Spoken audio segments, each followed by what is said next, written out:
નમસ્કાર મિત્રો, આપ જોઈ રહ્યા છો આપણું રાજુલા ન્યૂઝ। રાજુલા શહેરમાં જિલ્લા પોલીસ વડા દ્વારા ફ્લેગ માર્ચ યોજાઈ। રાજુલામાં લોકસભા ચૂંટણીને અનુલક્ષીને જિલ્લા પોલીસ વડા હિમકરસિંહ દ્વારા ફ્લેગ માર્ચનું આયોજન કરાયું। આ ફ્લેગ માર્ચમાં જિલ્લા પોલીસ વડા, પીઆઈ, પીએસઆઈ સહિત મોટી સંખ્યામાં પોલીસ કાફલા સાથે ફ્લેગ માર્ચ યોજાઈ। લોકસભા ચૂંટણીને લઈ નાગરિકોને મતદાન કરવા માટે જિલ્લા પોલીસ વડા હિમકરસિંહ કરી અપીલ। અમરેલી જિલ્લાના વિવિધ પોલીસ સ્ટેશન વિસ્તારોમાં ફ્લેગ માર્ચ યોજાઈ હતી।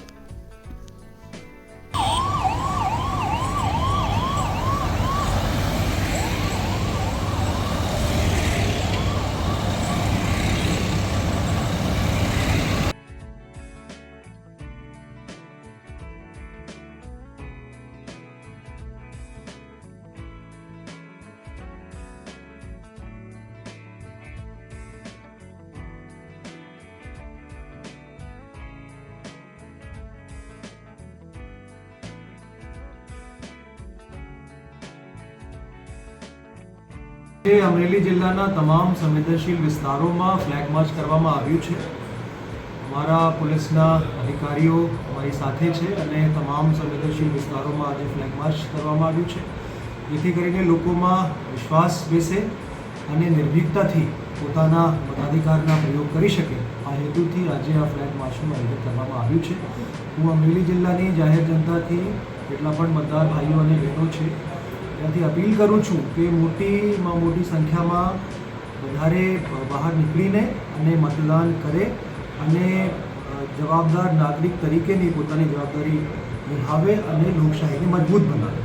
આજે ચૂંટણી થવાની છે એને અનુલક્ષીને અમરેલી જિલ્લા પોલીસ દ્વારા છેલ્લા 1.5 માસમાં ઘણી બધી કાર્યવાહી કરવામાં આવી છે, જેમાં જે પણ મેઇન ટાઉન્સ છે અને સંવેદનશીલ ગામડાઓ છે ત્યાં CAPFની સાથે રહીને પોલીસ દ્વારા ફૂટ પેટ્રોલિંગ છેલ્લા 1.5 માસથી ચાલુ છે અને કરવામાં આવી છે।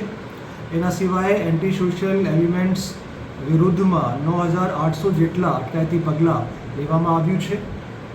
14 જેટલા લોકોને પાસા હેઠળ જેલમાં ધકેલવામાં આવ્યું છે અને 21 જેટલા લોકોને જિલ્લાની હદથી તડીપાર કરવામાં આવ્યું છે। આજે 21ની સંખ્યા છે। અમરેલી જિલ્લાના ઇતિહાસમાં આજ દિન સુધીના ઇલેક્શન દરમિયાન સૌથી મોટો આંકડો છે। એના સિવાય જે બુટલેગર્સ છે એના વિરુદ્ધમાં પણ એક નવી પ્રકારની કામગીરી કરવામાં આવી છે।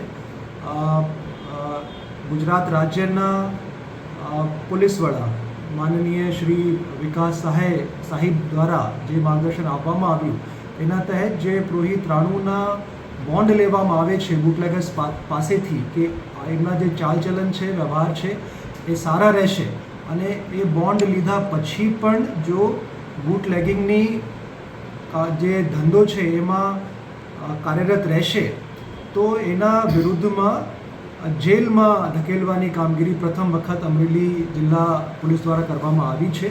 જે લોકોએ બોન્ડ લીધા પછી પણ ધંધા ચાલુ રાખ્યા છે એવા ઘણા લોકોને અમે જેલમાં પહોંચાડ્યા છે અને ઇલેક્શન પૂર્ણ થયા સુધી આ લોકો જેલમાં રહેવાના છે। નાસ્તા ફરતા આરોપીઓને પકડવાની પણ ઝુંબેશ પોલીસ દ્વારા છેલ્લા 1.5 માસથી રાખવામાં આવી છે। એમાં પણ 19% જેટલા નાસ્તા ફરતા આરોપીઓ જે છેલ્લા 10થી 15 વર્ષથી પણ નાસ્તા ફરતા હતા એવા આરોપીઓને પણ પકડવામાં અમરેલી જિલ્લા પોલીસને સફળતા મળી છે અને ઇલેક્શન શાંતિપૂર્ણ માહોલમાં યોજાય, લોકો નિર્ભીકતાથી પોતાના મતાધિકારના ઉપયોગ કરી શકે એના માટે અમરેલી જિલ્લા પોલીસ કટિબદ્ધ છે। Thank you.